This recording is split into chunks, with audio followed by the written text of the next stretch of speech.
What's going on, my broskies? My name is Toadski, back again, here to bring you guys yet another One Piece Treasure Cruise video, and finally we've got some actual news to talk about. It's been like, a week and a half, since, we've had the release of Lilith and all of that, and that's obviously been awesome, and Lilith and Bonnie are fantastic units, but I really hate this period, like, right after PKA and then right before Treasure Map. There's basically nothing, and they kind of just want, the Rumble Championship and Exhibition to be the content for that period of time, and it's just terrible. But, we're finally getting some information about some new upcoming stuff. This is the new Treasure Map stuff coming out. So we know that Jinbe was the PKA unit that we got for free. You can super evolve him in this Treasure Map. We'll go through his abilities and all these new rare recruits in this video today. But I must admit, I'm pretty disappointed about what they've done in terms of Jinbe's super evolution, because we want these PKA units, yes, they are going to be receiving 5+. They are going to be taking the spot of normal free-to-play Treasure Map characters.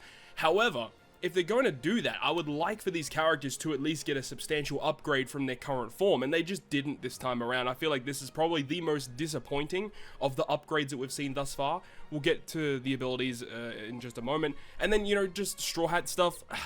Just more Straw Hats, I get it. It's the start of Egghead. They're giving us these Straw Hats in these outfits, and we're inevitably going to be getting more Straw Hats very soon, obviously, because they're all going to get new outfits. So yeah, I don't know, it's just crazy. We're just getting more Straw Hats after Straw Hats after Straw Hats. It's One Piece Treasure Cruise after all. But let's start things off.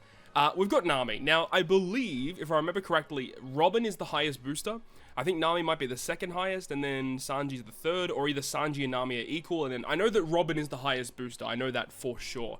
So let's get into it. Nami, her special ability will reduce special charge time by 1, reduces slot bind by 5. That's annoying, so I assume there's going to be slot bind in this TM, which is annoying.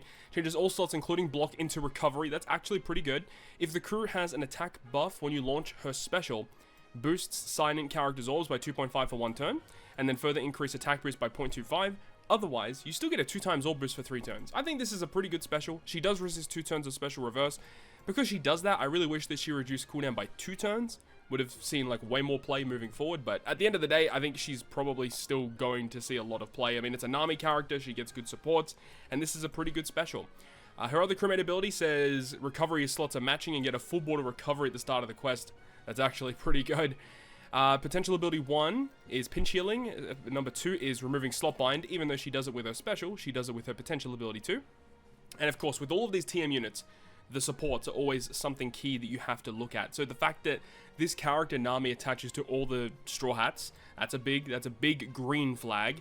Changes the supported character slot to recovery and reduces the supported character's cooldown by 1 at the start of the final battle. This could be good. But it is a Nami. There's lots of good Namis in the game. Don't know if you're going to have, space on the crew for this. But at the end of the day, it's a support that can give you -1 cooldown and a recovery slot. It might see some play. It's not the most broken support in the game, but it's okay. So, Nami looking okay. So we'll talk about the Sanji next. So Sanji, as I said, I don't think he's the highest booster. Robin definitely is the highest booster. So as for Sanji, the special will go ahead and deal 60 times his attack and side damage to a single target, so damage dealing special is good. He reduces bind and decreased chain multiplier growth rate by 6 turns. We talk about this a lot, but removing this particular debuff isn't always the best thing, because you can just use chain locks to get around it. But in a Super Boss Kizuna sense, yes, you actually would want to remove this, but in a lot of normal content where, the HP is not super high, removing this doesn't really matter. It depends on the type of content and the team you're trying to build, though.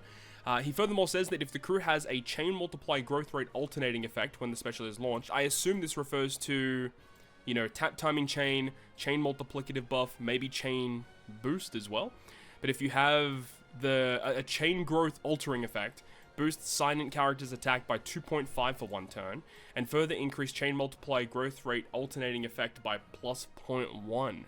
Odd, and then double sight in character's attack for 3 turns otherwise. So at a bare minimum, you're getting a 2x boost, but I would love to see this tested and see, does this actually affect every single type of chain buff in the game? And if it does, this could actually be pretty good, because getting a +0.1 to chain multiplicative buff, that's actually a big deal. Getting +0.1 to chain boost doesn't matter that much. But if this affects chain multiplicative, boost, tap timing chain, that's dope. If not, then it's pretty bad. But either way, we move. Next thing is increased damage, so it's Enrage, and his other one is Pinch Healing. And then his support, only Nami and Robin, once per quest if you're inflicted with Bind, reduces Bind by 2.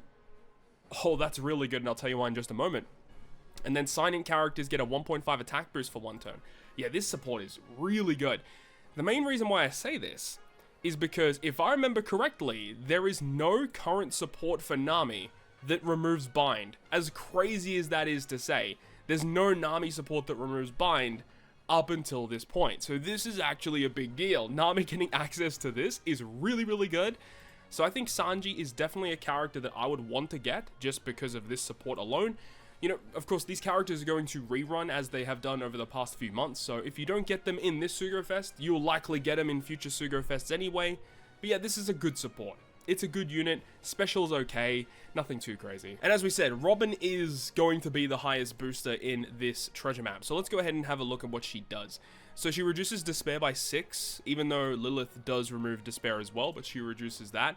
She reduces Resilience by 6, that's going to be interesting, so there's going to be Resilience obviously in this content. Sets all enemies' defense to 0 for 1 turn, and if the crew has an orb boost when you launch the special, you boost silent characters' chain multiplier growth rate by 0.5. Okay, this is the tap timing chain multiplier growth rate, so if you get a perfect, it's a 0.5 increase, and further increases the orb boost by 0.25. But then it says if you don't have an orb boost active, then you're still going to get a chain multiplier boost for 3 turns. It's the tap timing chain one. So I assume Sanji will actually affect tap timing chain effects. That's pretty dope. So Sanji can make this go to a 0.6. And as I said, I would love to see them test whether chain multiplicative works, but it looks like it might only just be for the tap timing stuff, which is a bit unique. So I don't know how good that's actually going to be. The utility on all these characters is pretty stock standard. Obviously, Robin does more 6 turns of her debuffs, which is pretty big. And then her support effects, side slots are beneficial, recovery boost, slot bind removal, and she does have final tap for some reason, where she does an 800 base attack boost for herself that stacks with other effects from final tap. So, look, it's fine. It's just a generic unit. You're not going to max her final tap. Maxing her final tap doesn't matter. So it's just something that you would eventually max out, and even at max level it doesn't do anything, so it's whatever. But let's have a look at this support. Only attaching to Nami and Sanji once per quest if used the special, locks slots for 1 turn and reduces resilience by 2. Fantastic, like that's a great support. Removing resilience by 2 is actually pretty underrated. A lot of people will see this and kind of neglect it, but there are instances where removing 2 turns of resilience is actually pretty good. So I don't have a problem with that, but mainly it's going to be used like if you have a Nami or a Sanji, use the special, lock slots. That's really good. It's going to be interesting actually when Sober Mask eventually gets a 6+, because like the way that he works, you could actually run a support on him to like orb block on an earlier stage if you needed to. Just like that's one idea that came to my mind straight away. You could use it on Zoro and Sanji dual unit that just came out. You know, use that switch effect, get a full board of tandem slots, use their special, lock your slots. You can do some really cool stuff with that. So I think Robin is fantastic. That support is great. Sanji support is also fantastic, and then the Nami support is like alright, but you know, these characters, they're gonna rerun in the future, so that's not that big of a deal. And finally, we're gonna have a look at the new 5+ of Jinbe. So remember, he is the the Pirate King Adventures character you can currently get, and we'll talk about and we'll compare and contrast his new super evolution with his current 5-star kit, because the difference between them is not that significant. So his captain ability is now a 4.25 captain, and also adds 15% damage reduction. That's literally all that's changed. Before, this was a 3.5 going up to 4.25, and he didn't have this effect before. It only takes damage reduction from psi enemies, so yeah, it's pretty bad. Special ability though.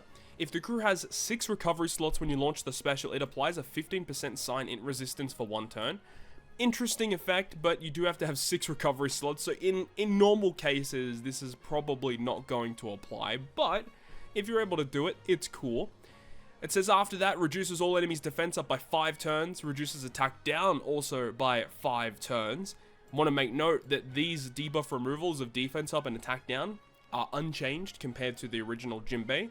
So I would have loved to see some changes here. Even if it went up to 6 turn attack down, 6 turn defense up, would have been amazing. Doesn't do that. Changes left slots into int, changes his own slot into tandem, and applies a 20% resistance down for inside characters for 1 turn. Now, what I will say is the slot change has not changed, but this effect, where it says it adds a 20% resistance to all enemies, this beforehand needed a Luffy on your crew in order to activate it, if I was reading it correctly. So now this just activates, so that's cool. And then it says, if Luffy is on the crew, or as a support on himself, prevents character's slot from being changed until you land a Great Strike and heals 20% of your max HP. So this is slightly changed. Beforehand, if Luffy was on your crew, you would get the resistance, and it would say lock your orb for 1 turn, lock his own slot for 1 turn, but now they've changed it. Instead of being an orb lock, it becomes a slot change impossible until you hit a great. So this is definitely a buff, and then this 20% max heal also is new. But when you really boil it down, I've actually got it here on a notepad, there's really not a lot changed. Captain ability you can pretty much ignore. The crewmate ability gets a slight buff. Again, you could pretty much ignore that. So the 15% resistance down if you have 6 recovery slots, that's the brand new effect.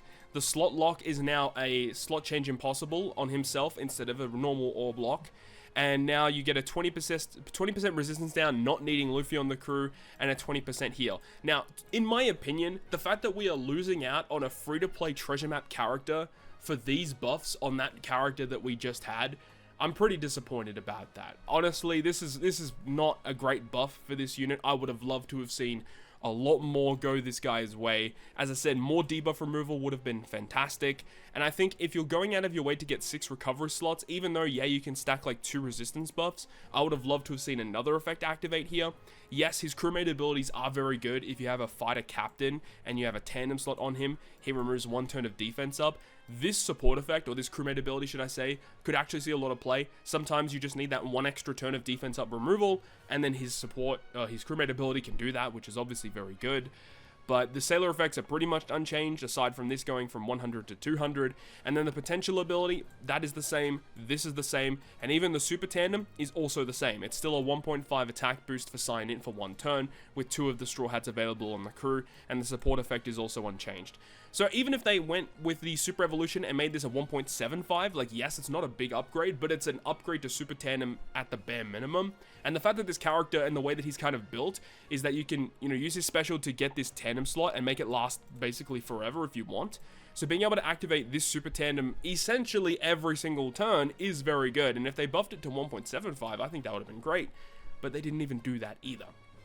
So that's my gripe about the 5+ system right now for these PKA units. I really want them to be a lot better than what they currently are, and they're just not. And the fact that we lose usually treasure map characters, typically, they're pretty decent free-to-play units. And the fact that we lose out on that now is a pretty big deal. So, just a minor gripe that I have currently with the game. So hopefully we get further better increases to these characters moving forward. But that's going to wrap it up for me. Let me know your thoughts and opinions about all of these treasure map characters moving forward. And yeah, look, we're very close to the global anniversary. So what you should be doing is conserving your rainbow gems, seeing what the global anniversary is going to be, making a decision whether or not you want to pull on that banner.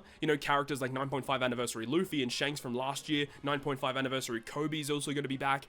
They're all going to be back on that banner. And then the next big banner after the global anniversary is going to be the generic regular anniversary, which is one of the biggest events of the year, the 12th of May or the 11th of May, depending on where you live. So that's going to be the next big banner I look forward to. But that's going to wrap it up for me. Thank you so much for watching. If you enjoyed it, make sure you go ahead and leave a like. And if you want to stay up to date with all the content I post, including more One Piece Treasure Cruise content, make sure to hit the subscribe button down below. On that, guys, I'll see you guys within the next video.